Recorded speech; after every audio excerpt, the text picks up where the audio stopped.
एक घने जंगल में एक छोटा सा तालाब था। उस तालाब में बहुत सारे मेंढक रहते थे। वहीं पास ही एक सांप भी रहता था, जो अक्सर उन मेंढकों को खाने की फिराक में रहता था। मेंढक सांप से बहुत डरते थे और हमेशा सतर्क रहते थे। लेकिन एक दिन एक बूढ़े सांप ने सोचा कि अगर वह मेंढकों से दोस्ती कर ले तो उसे आसानी से भोजन मिलता रहेगा। उसने एक चाल चली। वह तालाब के पास गया और बहुत दुखी स्वर में बोला, ओ मेंढकों, अब मैं बूढ़ा हो गया हूँ और शिकार नहीं कर सकता। अगर तुम मुझसे दोस्ती कर लो तो मैं तुम्हें अपनी पीठ पर घुमा सकता हूँ। मेंढकों को यह सुनकर अजीब लगा, लेकिन उनमें से एक बुद्धिमान मेंढक सतर्क था। उसने कहा, सांप जी, हम आपको कैसे भरोसा कर सकते हैं? आप तो हमेशा हमें खाते रहे हैं। सांप ने करुणा भरी आवाज में कहा, अब मैं बदल गया हूँ। मैं बस दोस्ती चाहता हूँ।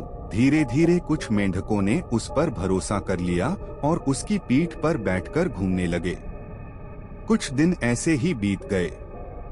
अब सांप और मेंढकों की दोस्ती मशहूर हो गई थी। लेकिन फिर एक दिन भूख से बेहाल सांप ने एक मेंढक को खा लिया। मेंढकों को शक हुआ, लेकिन सांप ने बहाना बना दिया कि वह गलती से हुआ। धीरे धीरे सांप ने और भी मेंढकों को निगलना शुरू कर दिया।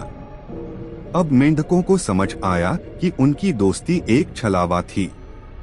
लेकिन तब तक बहुत देर हो चुकी थी। मेंढकों की समझदारी। कुछ समझदार मेंढकों ने फैसला किया कि अब उन्हें कोई उपाय निकालना होगा, वरना वे सभी सांप का शिकार बन जाएंगे।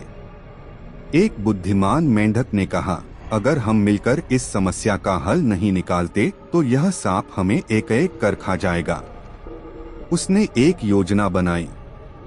उस रात जब सांप सो रहा था तो मेंढकों ने तालाब के पास पड़े नुकीले पत्थरों और कांटों को इकट्ठा किया और सांप के रास्ते में बिछा दिया। अगली सुबह जब सांप अपनी चाल चलने के लिए आगे बढ़ा तो उसके शरीर में कांटे चुभ गए और उसे तेज दर्द हुआ। सांप दर्द से तड़पने लगा।